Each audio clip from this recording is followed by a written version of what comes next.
I'm Jason with Tree of Life Ministries, and we're getting ready now to start our journey up. And the last lesson we talked about the intro, and we talked about that we're going to see this as climbing a mountain, and that we have started at Base Camp Alpha. So we're going to take our first steps today to climb up to our first stop at Base Camp Bravo. And in doing that, I want to take and think about the climb itself. And I want to think about, in particular, a couple different things. The first is that we have to quit thinking about failures of the past. If you've tried to climb whatever kind of mountain, whether that be in recovery, whether that be in your marriage, whether that be with a job, whether that be with reconciliation with family, and we fail, don't think that that's going to keep you from doing it this time. We have to let go of those failures, and that failure also may look like the fact that we have taken and done some, how shall we say it, less than good things in our lives. We're going to deal with that eventually, but don't let those things either keep you from starting on this journey. We have to take today as today. There's a saying that you'll have to take it one day at a time. Today's the only day you have, and in one sense, and you're going to hear me say this often, and you only have the next 5 minutes. You are not guaranteed tomorrow. You are not guaranteed next week. And so many times we take and import all that stuff from the past into this 5 minutes, and it keeps us from moving forward. But at the same time, then we also have to make sure that we are not having fears for the future, that we don't imagine things before they actually happen. I've learned through the hard experience of doing life that 90% of the things that I worry about never come to pass.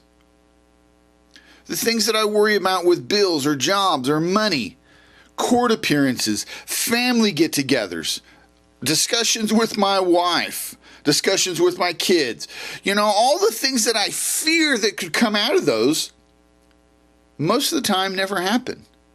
But I let the fear of climbing the mountain, the fear of the discussion, the fear of showing up, the fear of whatever, keep me from progressing forward. Which takes us to the next one, which is that we have a low self-awareness.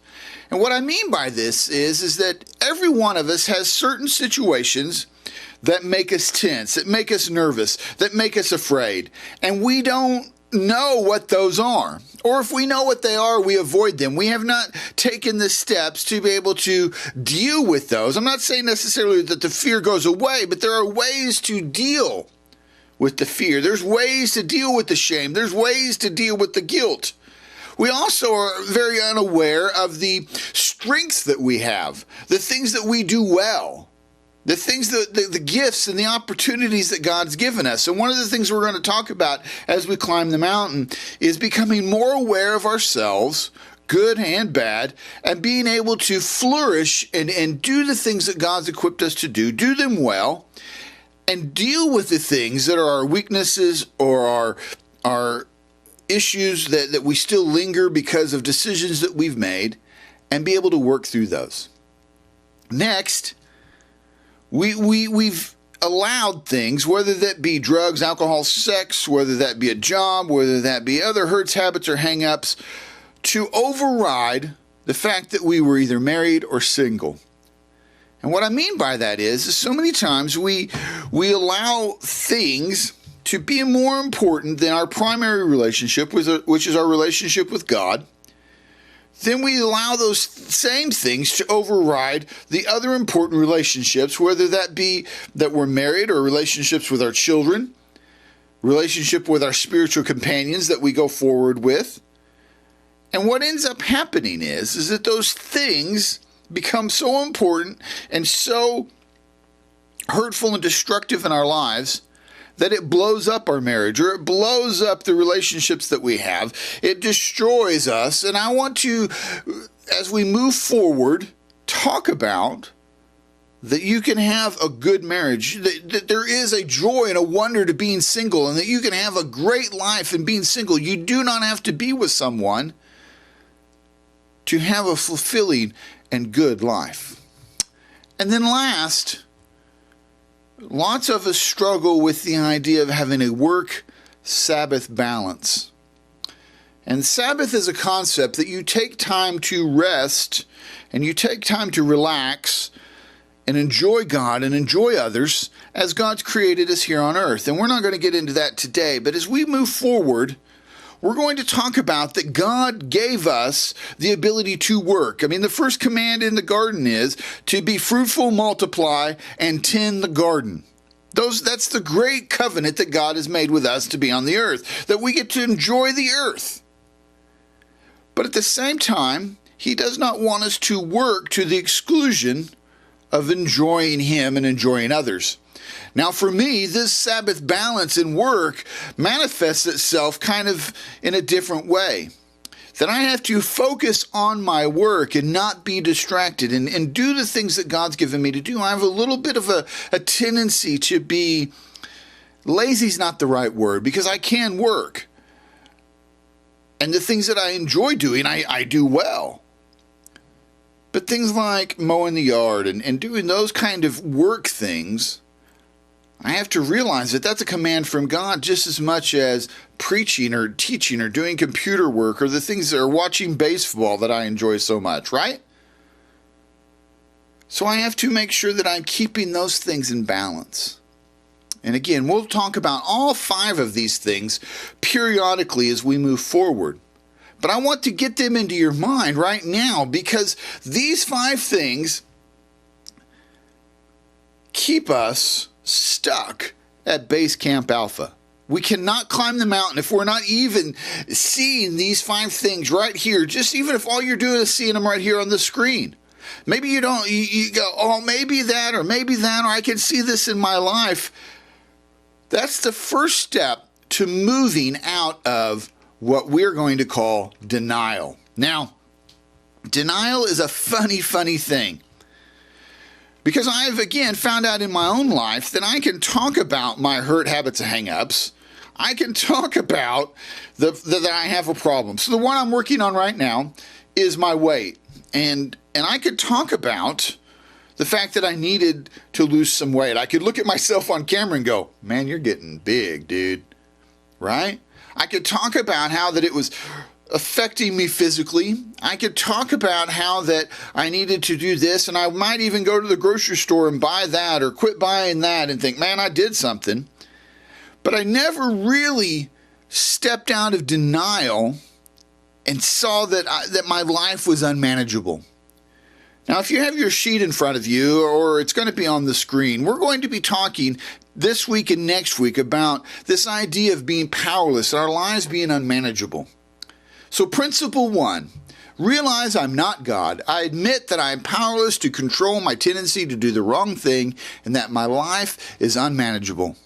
Happy are those who know they are spiritually poor, Matthew 5:3. Step 1, we admitted we were powerless over our addictions and compulsive behaviors and that our lives had become unmanageable.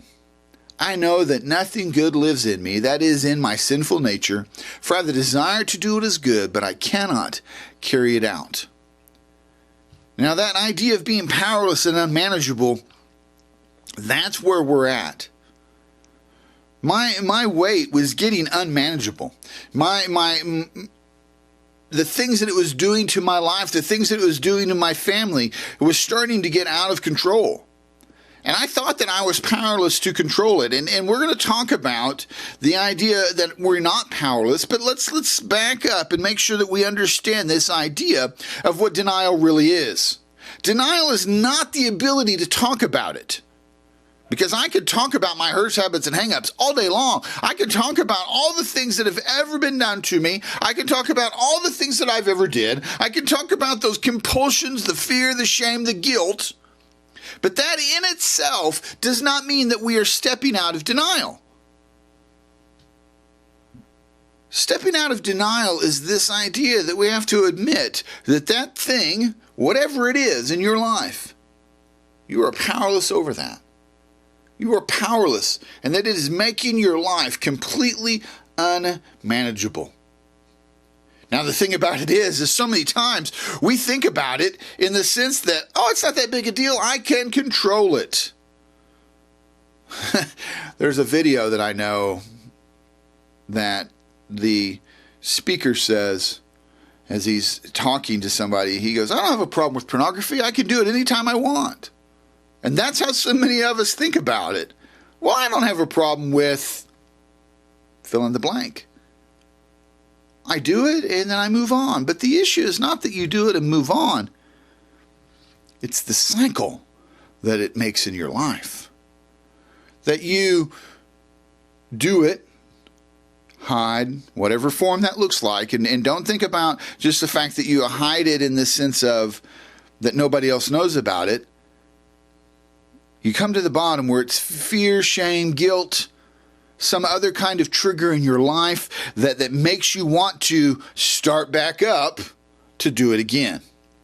Now, again, we're going to talk about that cycle in detail in the coming weeks, but you need to understand that that cycle in your life is very real.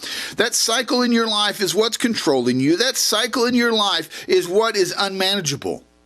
And until you start to say, I want to get out of this cycle, you're never going to do that. So how do we do that? Well, I want to think about denial very pointedly, and there's an acrostic if you have your sheet, and it's going to be on the screen. Maybe you're taking notes. And the first thing that denial does is it disables our feelings. And by this, I mean that we no longer feel the way God intended us to feel. God created us with anger. God created us with love. God created us with joy and wonder and hope and all the feelings that we can have. Feelings are not wrong. But the thing that denial does in that cycle is that it deadens us and that we no longer can do what we want to. The Bible verse there says that we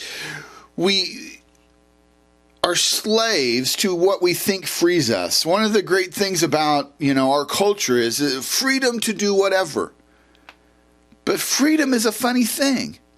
Freedom is only free when your soul is free, when your body is free. Freedom is not to do whatever you want. Freedom is to live the way God intended us to live.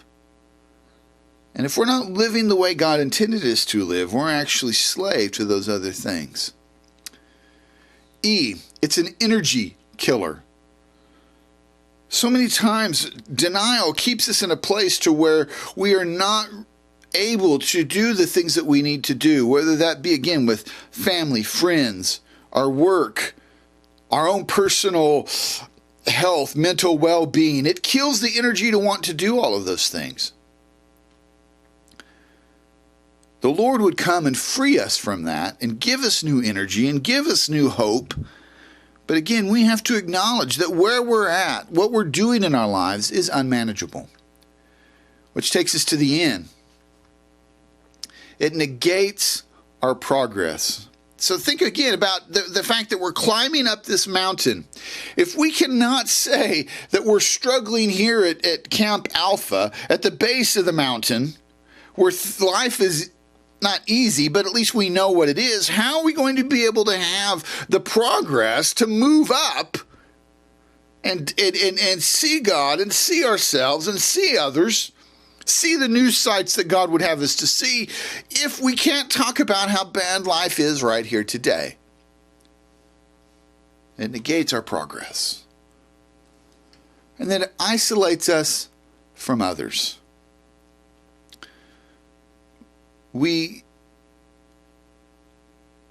Denial keeps us, because our lives are unmanageable, because we are powerless over our hurts, habits, and hang-ups, because those things are what's controlling us. That's where everything revolves to and revolves from. And because of that, we end up breaking this relationship. People won't be around us any longer. We have to step out of denial, and we're going to climb this mountain together. And that in itself is going to help us become less isolated. But sometimes as we climb the mountain, we start to have relationships restored. Our relationship with God becomes better. Our relationship with ourselves becomes better. And all of a sudden, people want to be around us. I am still amazed that I have friends that I've had for years now that want to be around me. And it's because I've done this right here. I continually try to step out of my denial. I use them as a sounding board. I use them to think about how my life can be better, and they want to be part of that. And the thing about it is that they want me to be part of their climbing the mountain. And the A, it alienates us from God. In other words, that denial, that hurt, habit, or hang up, whatever that thing is, keeps us from experiencing God fully. So as we're climbing the mountain, in one sense, we're going to get closer to God, right? But again, if we cannot acknowledge the fact that right here, right now, we can't even begin to think about climbing the mountain, that we're powerless to whatever is keeping us here today, our lives are unmanageable, and we know we can't make the climb, there's no way we're going to be able to see God at each step along the way. We're not going to be able to see the wonder and the joy and the beauty that God's created for us.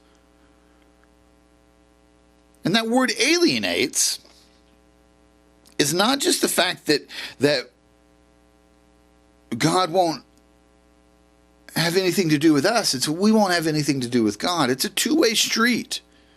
There's a verse in the book of James that says, draw near to God and he will draw near to you.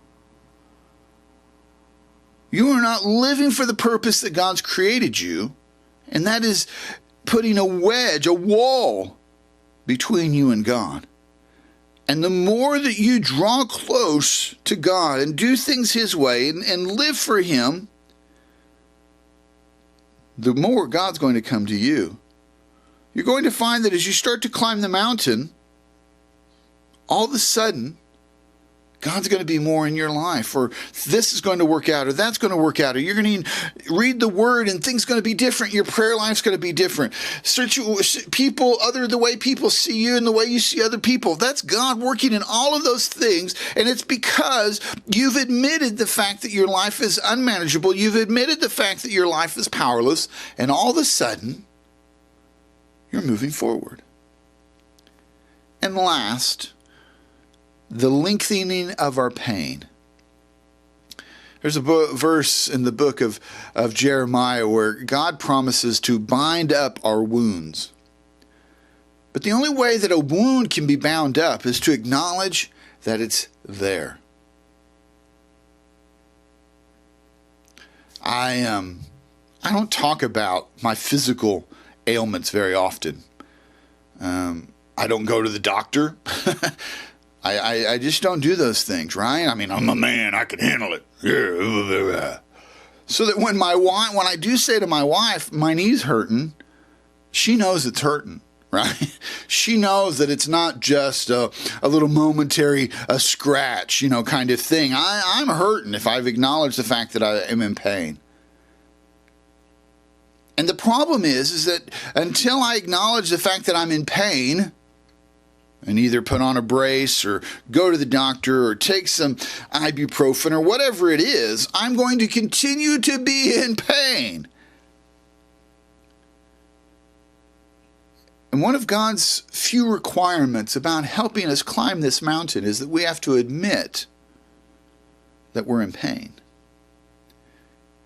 We have to admit to ourselves and eventually to someone else and to God that we're in pain.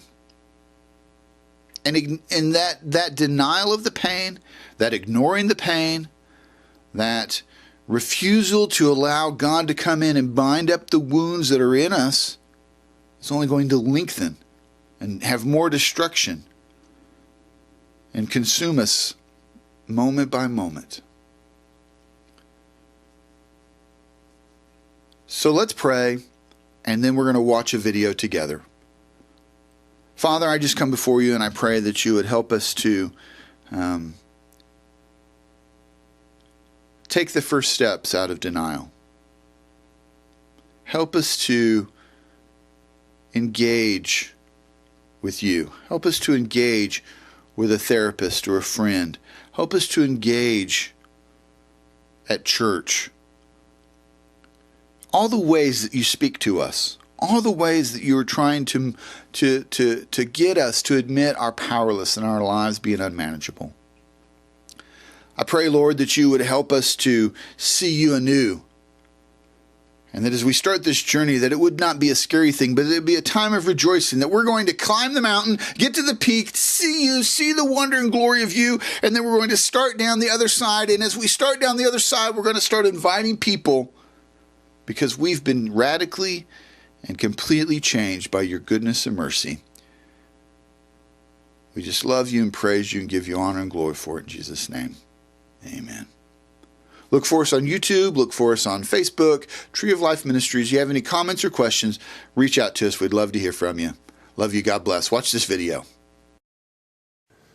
Ephesians 2:10 says that we are God's workmanship, that we're, in essence, His masterpiece. I don't know about you, but when I get up in the morning and look in the mirror, I don't see a masterpiece, you know? I mean, maybe a Picasso, you know? But I want to be a masterpiece. I want to be everything that God has created me to be. And so I go to Him in prayer and I say, God, do whatever it takes to get things out of my life that don't need to be there. Mold me into the image of your Son so that I can be your masterpiece. Hi. Whoa. Who are you? I'm God. No, you're not. Yeah, you just said the person, here I am. That's how it works. Oh, okay. If you're God, then make it snow in here. You know, if I made it snow in here, it'd get kind of yucky, and I really don't want to do that. See, you're not God. Why do you say that? God wouldn't say yucky. Yes, I do. It's a Greek word. Oh. Yeah. Oh, okay. If you're God, what does Lamentations 15:9 say? Lamentations is a very short book. It only has 5 chapters. Why is it so short? I was tired of lamenting. Oh. Yeah. If you're God, who's going to win the World Series this year? You know what? I'm not so much into playing games. Why are you so much into playing games? You are God. What gave it away? You answered my question with a question. I did? Yep, I do that. Don't I? I did it again. Step right up. Here we go. Okay. All right. Hey, Yeah. what's this about? These are the tools I'm going to use to make you into my original masterpiece. Oh, okay. All right? Hang on. Yeah. I thought you were a carpenter. That's my son. Here we go. Step Okay. right up. Here we go. All right? Whoa. Yeah. How do you know what to chisel and what to leave? I take out all the things in your life that aren't out of me, kind of like dead weight. Ooh, speaking of that, could you chisel right in here? I just can't get rid of it. I mean, the other went away, but this, I've tried exercising, I've watched what I ate, I even did Pilates for a while. That was awkward. But if you could chisel, right? Can I talk or can I chisel? Talk, chisel, talk, chisel. No, talk, chisel. All right, most of my children just like to talk. Not me. Bring on the chisel. Here we go. All right. You have a lot of anger. Ow. Some pride. Ow. Compare yourself to others instead of me. Ow. You're lazy, but you pretend like you're really, really busy. You have a problem with lust. Okay. Time out. I do not have a problem with lust. You don't have a problem with lust. No, I can do it anytime I want. Okay. Wait. Maybe we could take a little time out. I think I'm doing pretty good. You are doing good, but when you look in the mirror, who do you see? I see me. Okay, then I need to keep chiseling away because ultimately you and others need to see my son. Here we go. Okay, hold on. Don't take this the wrong way. It's just that when I start looking more like your son, people get uncomfortable around me, you know? Even my friends at church, they're all like, oh, you're holier than thou. Why won't you do that, you know? So what you're doing right now is you rather play God in certain areas of your life than for me to be God over your whole life. I did not say that. That's what you meant. Yes, it is. It's hard to talk to you. You know everything I'm thinking. I'm just saying, you've done good work. Maybe we take a little break, a little time out, and we'll come back to it. What you're doing right now is so common. What you're doing right now is called control. Do you want to control things in your life, or can I chisel? Control? No, chisel. Here we go. No, can we chisel where I want them? That's called control. Okay. You've been holding on to this for a long time. You ready for this?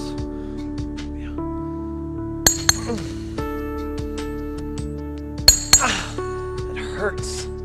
This hurts me more than it hurts you. Ow! I don't think you understand this pain. Don't talk to me about pain. I know all about pain. I sent my son to die on the cross for pain, for sin, but I also did it for another reason, to give you freedom. Do you know what insanity is? Insanity is doing the same thing over and over and over again and expecting different results. And there are the things in your life, if you even think back to high school, that you've been doing that do not work in your life, but you go to these empty wells whenever you're hurting, whenever you're angry, whenever you're lonely and tired, but they do not work. No, okay. I'm thinking maybe Your we thoughts could... are not my thoughts. Oh, okay, but if we went another way, Your we ways could... are not my ways. Okay, well, look, I can't be good. You can't be good. I've made you good. Be good. What? Nothing. What is it? You wouldn't understand. I, God of all the universe, wouldn't understand something one of my children has to say. Try me. It's just... God, I've let you down so many times. No. You were never holding me up. I hold you up with my victorious, righteous right hand, and don't you forget that. In this relationship, I hold you up. Okay. Chisel away. All right. But just be prepared for what you're going to find in there. Because I know who's inside there. Because God, I get up every morning and I look at him in the mirror. And it is this scared little kid who gets up every day and tries to dress like an adult and act like an adult, but I can't. So just be prepared for what you're going to find in there. You have listened to so many voices for far too long that are not of me. You think you're junk, don't you? You really, really, really think you're junk. Listen to me. I don't make junk. What does that say about me? How can I show you that my love for you has no boundaries? I know. Reach in your back pocket.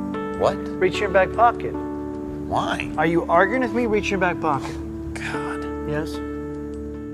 I was just saying, God, I'll do that right now. You were just saying my name in vain. You know what? It's a name, it's a saying. It's more than a name, it's more than a saying, it's more than a bad habit.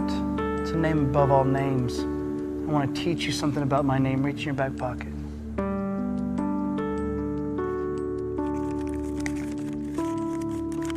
You know what that is? This is a page from a journal I had when I was younger. How'd you get this? Hello? Oh, yeah. Go ahead, read it. I love Angie Holland. Other side. Sorry. I married her. I was there. Oh, yeah. Dear God, today I am turning everything over to you. I'm not going to hold on to anything anymore. Your word says that you will make me your masterpiece and use me to do great things. I don't see how it's possible, but I want that with all that I am. So please do whatever it takes to make me what you want. I love you, God. I love you too, Tommy. And I love you too much just to leave you where you're at.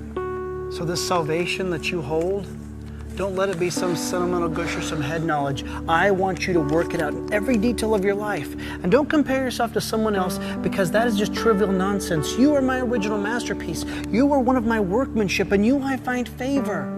Don't look at this as a prison, but look at this as a father disciplines his child. A father disciplines the ones he loves. I know, but it's going to be tough. Yes, it'll be tough. But you bought into the lie thinking everything was going to be easy when you said yes to me. It's not how it works. I want you to do something. I want you to look up there and I want you to say, Tommy is God's original masterpiece. Tommy. No. The way you see yourself, or you yearn so much for others to see you. But the way I see you. Tommy is God's original masterpiece. Yes, you are. So are you. God doesn't make junk. You are an original masterpiece.